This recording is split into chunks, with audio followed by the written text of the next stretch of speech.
Pilipinas, una sa ating mga balita. Isa ang patay matapos pumailalim sa truck ang kanyang sasakyan sa Tondo, Maynila.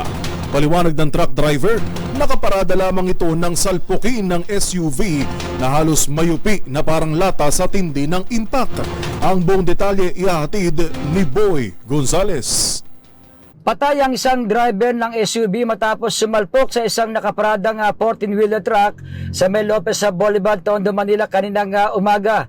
Sa kuha ng CCTV ng Barangay 39, kitang-kita na umaharurot ang kulay gray na Mitsubishi Expander sa kaba ng May Lopez Boulevard northbound lane nang biglang sumalpok sa nakaparadang trailer truck sa nabanggit na lugar.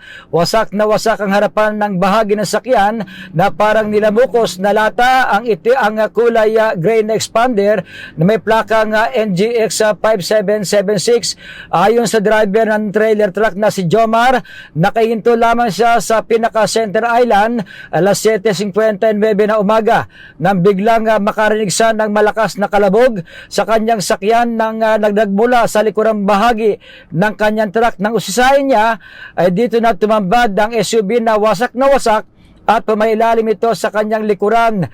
Mahigit sa 3 oras bago naialis ang mga labi ng hindi pa kilalang biktima. Ang driver ng truck ay nasa custody na ng traffic police para sa kaukulang investigasyon sa malagim na aksidente.